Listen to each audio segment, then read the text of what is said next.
თავისთავად ცხადია, რომ მიტინგის მიზანი არ მხოლოდ არაკონსტიტუციურია, არამედ მისი აღსრულების ნებისმიერ ცდილობასაც სისხლის სამართლის დანაშაულის კვალიფიკაცია შეიძლება მიეცის. გარდა ამისა, მიტინგის წინასწარ გაცხადებული მიზნიდან გამომდინარე, მისი მონაწილეების მხრიდან განხორციელებულ ნებისმიერ ძალადობრივ აქტს მიესადაგება საქართველოს სისხლის სამართლის კოდექსის იმაზე მკაცრი მუხლები, ვიდრე შარშანდელი მიტინგების დროს გამოვლენილ მოძალადეებს შეეფარდათ. შესაბამისად, თუ ამ უკანასკნელ ჩარშან განხორციელებული ძალადობრივი აქტების გამო 2-დან 4 ნახევარწლამდე თავისუფლების აღკვეთა მიესაჯათ, ხვალ ძალადობრივი დანაშაულის ჩადენის შემთხვევაში შეფარდებული საშელი ბევრად უფრო მკაცრი შეიძლება იყოს. ჩვენ გვაქვს, რა თქმა უნდა, მრავალი ოპერატიული ინფორმაცია და ერთი რამ შემიძლია გითხრათ ზოგადად. თუ საუბრობენ სიურპრიზებზე, ნებისმიერ პატარა სიურპრიზს დახვდება ჩვენი დიდი სიურპრიზი.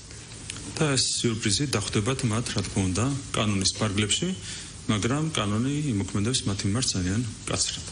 საარჩევნო პროცესი იყო კონკურენტული და თვისებრივად თავისუფალი როგორც ადმინისტრაციული რესურსის გამოყენებისგან, ისე მუქარისგან, ზეწოლისგან და ძალადობისგან. მადლობა გვინდა გადავხადოთ საქართველოს ცენტრალურ საარჩევნო კომისიას წინასაარჩევნო პროცესების მაღალ დონეზე ადმინისტრირებისათვის, აგრეთვე სამართალდამცავ უწყებებს საარჩევნო კამპანიის მიმდინარეობისას მოქალაქეთა უსაფრთხოების დაცვისათვის.